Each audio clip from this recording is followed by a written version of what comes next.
Hello student, welcome back to S tutorials. आज के इस बहुत ही इंपॉर्टेंट लेक्चर में हम डिस्कस करने वाले हैं बहुत सारे डिफरेंट टाइप्स के डिजीज़ के बारे में। हम डिस्कस करने वाले हैं कि वो डिजीज़ हमें कैसे होती है, हमको कैसे मालूम पड़ता है हमको वो बीमारी हो गई है और कैसे उन बीमारी से हम ठीक हो सकते हैं, कौन कौन सी दवाइयाँ फिर कौन से प्रिवेंशन मेजर्स हमको इस्तेमाल करने हैं। So let's start my dear student. तो सबसे पहले हम लोग देखेंगे कि हमारे पास कौन कौन से टाइप के डिजीज़ हैं।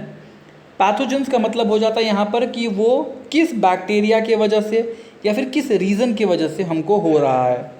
मोड ऑफ इन्फेक्शन, अब मोड ऑफ इन्फेक्शन क्या है कि बैक्टीरिया के वजह से वो इन्फेक्शन हुआ, ये तो मालूम पड़ गया, लेकिन वो बैक्टीरिया कहाँ पर था जिसकी वजह से हम वहाँ पर गए और वो उस पर्टिकुलर रीजंस की वजह से हमको वो बीमारी हो गई।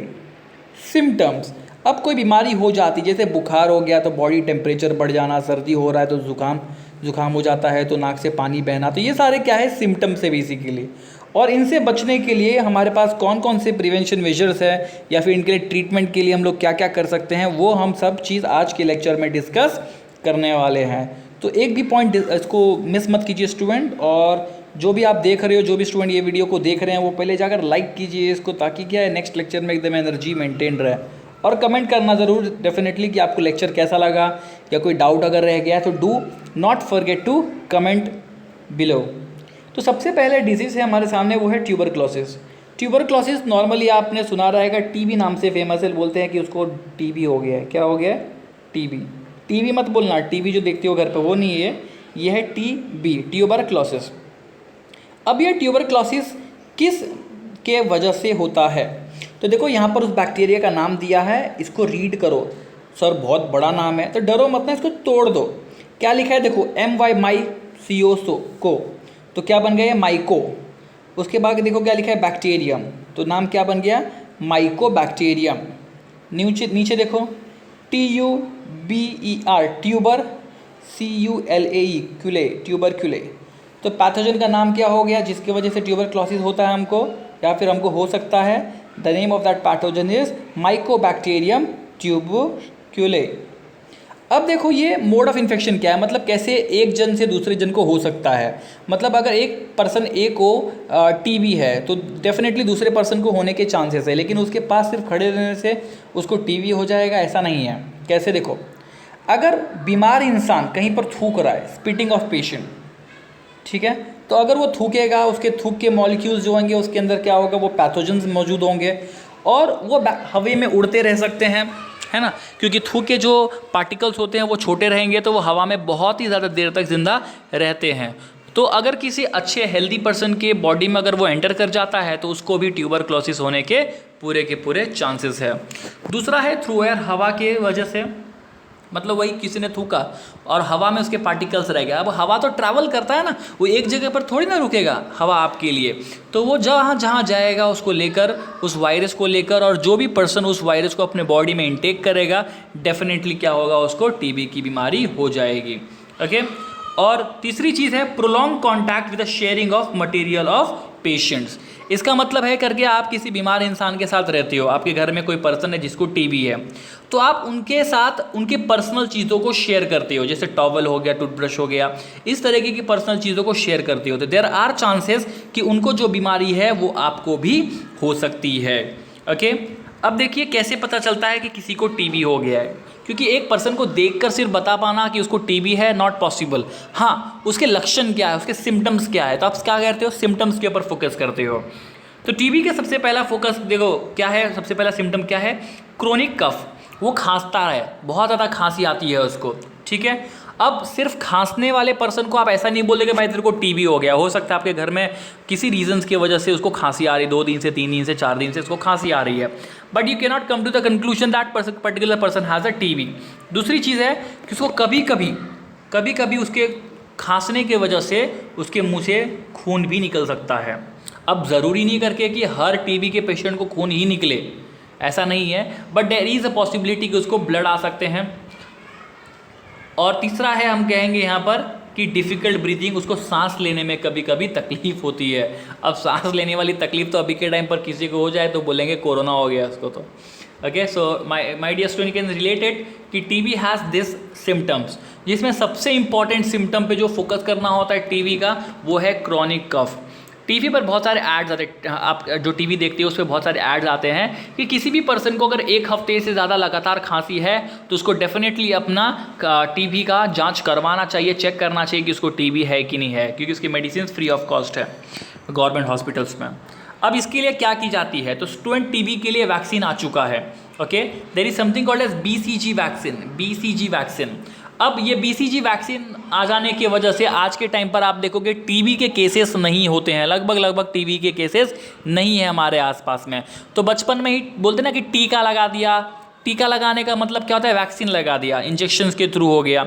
तो एक बार जिसके बॉडी में ये वैक्सीन एंटर कर गया, समझ लीजिए उसको कभी भी टीबी होने के चांसेस नहीं है।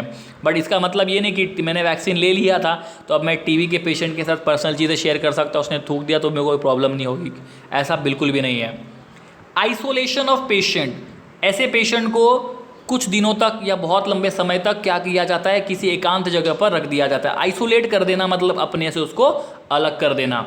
Regular medications like that is nothing but a medicine my dear student यहाँ पर, तो उनको रेगुलर मेडिसिन लेनी पड़ती है लंबे समय तक, उनका कोर्स होता है 4 महीना 6 महीने का। सो नेक्स्ट 4-6 मंथ तक उनको क्या करनी पड़ती है, मेडिसिन लेनी पड़ती है अगर टीबी का पेशेंट है वो। तो नेक्स्ट देखो हेपेटाइटिस।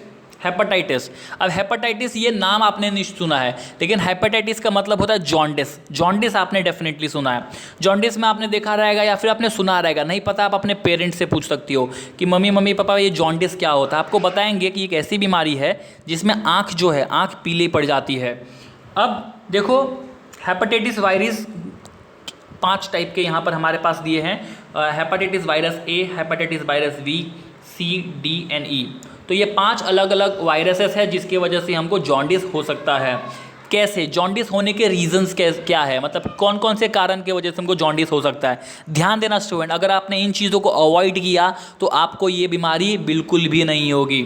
सबसे पहला मोड ऑफ इन्फेक्शन दिया कंटामिनेटेड वाटर, खराब पानी, गंदा पानी। अगर किसी भी तरीके से खराब पानी हमारे बॉडी में एंटर कर जाए so there is a possibility कि आपको जॉन्डिस हो सकता है। ओके, शेयरिंग ऑफ नीडल्स, आप समझ लीजिए आपने एक नीडल यूज़ किया हुआ है, आपका मतलब एक पेशेंट के बॉडी में ऐसा सुई दिया है, नीडल से इंजेक्शन दिया, वही इंजेक्शन अगर दूसरा पर्सन भी यूज़ करे तो उसको जॉन्डिस होने के पूरे चांसेस है। ब्लड ट्रांसफ्यूजन, एक जन के बॉडी का ब्लड दूसरे के बॉडी में डाला तो देयर इज़ अ पॉसिबिलिटी कि सेकेंड पर्सन को क्या हो सकता है, जॉन्डिस हो सकता है, दैट इज़ हेपेटाइटिस हो सकता है। अब इसमें सबसे कॉमन मोड ऑफ इन्फेक्शन मैं कहूँगा कंटामिनेटेड वाटर, जो पहला वाला दिया है ना उसको आप लेकर चलो। सिम्टम्स देखो, येलो यूरिन, जो पेशाब है वो पीला हो जाएगा, येलो कलर का हो जाएगा, थोड़ी कमज़ोरी आएगी, नौशिया, थोड़ा सा चक्कर जैसा फील होएगा, डिजीनेस फीलिंग होगा, वॉमिटिंग होगा और बाथरूम ब्लैकिश कलर का हो जाएगा। क्या करें इसको बचने के लिए, इससे हम लोग क्या कर सकते हैं, तो उबला हुआ पानी पीजिए, थोड़ा सा गर्म पानी हो वो पिएंगे तो हम लोग इससे बच सकते हैं। और हमेशा हाथ धोने की मतलब बार बार हैंड को हमको वॉश करना है। अब हैंड वॉश में तो आप इतने एक्सपर्ट हो गए रहोगे 2 महीने में कि पूछो मत, पूरा हाथ ही धुलिया रहेगा, देखना हाथ की रेखाएं ना मिट जाए। द नेक्स्ट वन इज़, हमारे पास और 3 बीमारियां हैं, 3 more diseases we have. The next one is my dear student that is dysentery. Now कौन से वायरसेस की वजह से ये होता है, सो अलग अलग बैक्टीरियाज है, इसके लिए हमको यहाँ पर नाम नहीं दिया है, वायरसेस की वजह से हो सकता है। ओके, ये बीमारी बेसिकली डाइसेंट्री होता क्यों है हमको, सो अगर आपने समझ लीजिए कोई ख़राब खाना खा लिया, ख़राब पानी पी लिया, कंटामिनेटेड फूड या कंटामिनेटेड वाटर पी लिया, इसके वजह से आपको ये हो सकता है। पतला बाथरूम होना ये इसके लक्षण है। ओके, और पेट में दर्द होना ये भी इसके एक लक्षण है। क्या किया जाए, साफ़ उबला हुआ पानी पिया जाए और खाने को प्रॉपरली स्टोर करें ताकि कोई बैक्टीरिया फिर कोई समझ लीजिए मक्खी उसके पर आके नहीं बैठ रही है जो उसको ख़राब कर रही है। और ORS कंजप्शन, क्या होता है, कंटिन्यूसली बाथरूम जाने की वजह से हमारे बॉडी में से बहुत सारा पानी निकल जाता है, हमारा बॉडी डिहाइड्रेट हो जाता है। तो डिहाइड्रेशन से बचने के लिए आप क्या कर सकते हो, ORS पी सकते हो। क्या पी सकते हो, ORS पी सकती हो। The next and very deadly बीमारी है कॉलेरा। अब कॉलेरा बेसिकली एक बैक्टीरिया से होने वाली बीमारी है। आपको एग्जामिनेशन में पूछ सकते हैं करके कि ये कॉलेरा किसकी वजह से होता है, तो आपको बोलना है विब्रियो कॉलेरे। विब्रियो कॉलेरे नाम का बैक्टीरिया है जिसकी वजह से कॉलेरा हो सकता है। आज के टाइम पर कॉलेरा यूजुअली किसी को होता नहीं, क्योंकि इसकी वैक्सीन भी लगभग मतलब समझ लीजिए आ चुकी है। सो कॉलेरा नामक बीमारी आज के टाइम पर आपको सुनने नहीं मिलेगी, नहीं आपने सुना होगा। कॉलेरा किसकी वजह से होता है, तो जैसे डाइसेंट्री मतलब पेट खराब होता है ना, पेट खराब होता है जिस रीजन्स की वजह से, उसी रीजन्स की वजह से कॉलेरा भी होता है। मतलब खराब खाना खा लेना या फिर खराब पानी पी लेना। इसमें भी वॉमिटिंग होती है बहुत ज़्यादा। सीवियर डायरिया मतलब बाथरूम इतना ज़्यादा होता है कि लगेगा कि इसको हॉस्पिटल में ही भर्ती करना पड़े। और पैरों में बहुत ज़्यादा दर्द आना शुरू हो जाता है। अब क्या करें इसके लिए, तो साफ़ सुथरा रहे, जितना हो सकता है अपने बॉडी को साफ़ सुथरा रखें और बाहर का खाना ना खाएं, इसकी पूरी की पूरी कोशिश करनी होती है इसके अंदर, क्योंकि यू नेवर नो कि बाहर आप जो फास्ट फूड खा रहे हो, किसी तरीके का बाहर खाना खा रहे हो, ओपन फूड खा रहे हो, वो कैसा है, मतलब वो कोई गंदा है या उसके अंदर कोई गंदगी तो नहीं है। You never know about that. गर्म पानी पीजिए, ये लगभग आप देखोगे हर एक केस में हमको बताया गया है कि drinking boil water is very important. Okay, और इसकी वैक्सीनेशन आती है, मतलब दवाई आ चुकी है। अगर ये हो जाएगा आपको, definitely can get your vaccine for this particular disease. Last and the final one and the very common, ये बहुत ही ज़्यादा कॉमन है, टाइफाइड। टाइफाइड एक टाइप का बुखार है डेफिनेटली है, लेकिन नॉर्मल बुखार नहीं है, काफ़ी लंबे समय तक चलता है। किसकी वजह से होता है सर ये, तो साल्मोनेला टाइफाई। साल्मोनेला टाइफाई नाम का देखो यहाँ पर एक बैक्टीरिया है जिसकी वजह से टाइफाइड होता है। किसके वजह से, लास्ट 3 के 3 आप देखोगे एक ही रीज़न है यहाँ पर वापस से, खराब खाना और ख़राब पानी। मतलब टाइफाइड भी क्या है, पानी की बीमारी है, खाने की बीमारी है। कॉलेरा भी क्या था, खाने या पानी की बीमारी। डाइसेंट्री भी क्या था, खाने या पानी की बीमारी।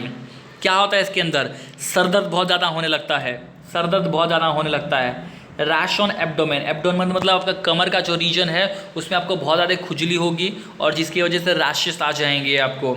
और टेम्परेचर, बॉडी का टेम्परेचर जो है वो 104 डिग्री फ़ारेनहाइट तक पहुंच जाता है, विच इज़ क्वाइट हाई। क्या करें इससे बचने के लिए, अब जब गंदा पानी, गंदा खाने की वजह से बीमारी हुई है तो डेफिनेटली अब यहाँ पर आपको ध्यान रखना है कि आप साफ़ पानी पियो। साफ़ पानी का मतलब हो गया उबाल कर पियो उसको। साफ़ खाना खाओ आप, उसके वैक्सीनेशन मतलब दवाइयाँ प्रॉपर लो और प्रॉपर डिस्पोजल ऑफ सीवेज, गंदगी को प्रॉपर तरीके से अपने घर से डिस्पोज करो, क्योंकि गंदगी घर में रह जाएगी, उसकी वजह से वो बीमारी होने के पूरे चांसेस है आपको।